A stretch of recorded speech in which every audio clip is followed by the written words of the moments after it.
Welcome to the Fear and Greed Business News Afternoon Report for Tuesday, the 25th of June, 2024. I'm Sean Aylmer. Every afternoon, we've got the 5 stories that happened today that you need to know about. Story number 1, the S&P ASX 200 closed up 1.4% today to 7,839 points, the best single session in almost 6 weeks. All of the 11 sub-indices of the bourse closed higher, led by the energy, materials, real estate and financials indexes.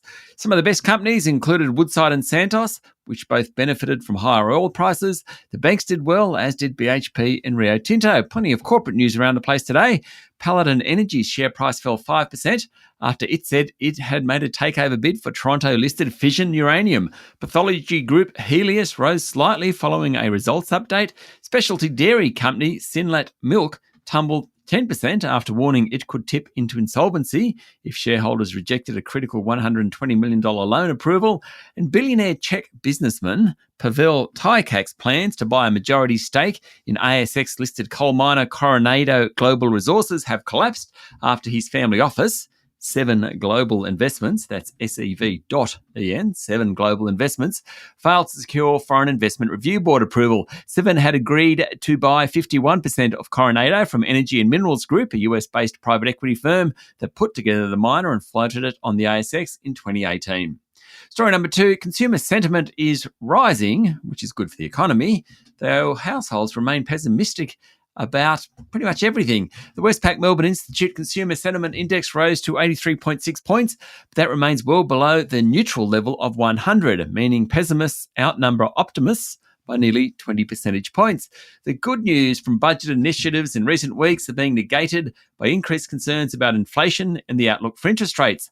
The survey shows that half of consumers expect mortgage rates to rise over the next 12 months, and when asked, survey respondents recalled budget and tax and inflation news more than anything else. Story number 3, billions of dollars of investment in wind farms has been unable to boost energy generation during the June quarter, contributing to the squeeze on East Coast gas supplies.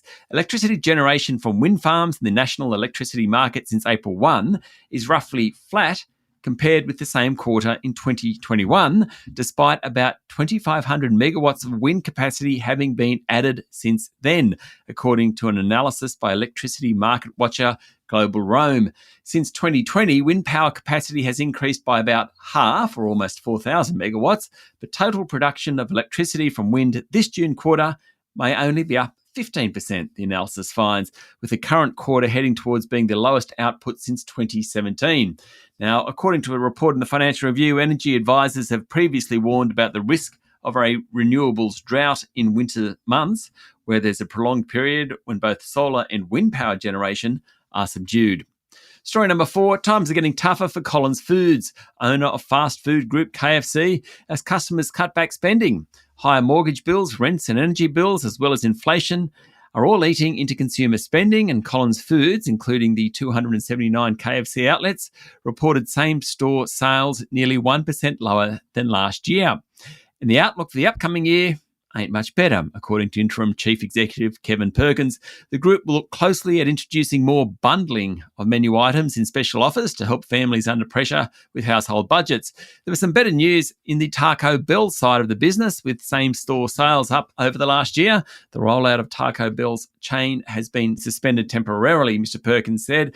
Overall, Collins Foods' net profit jumped 500% to $77 million with record revenue.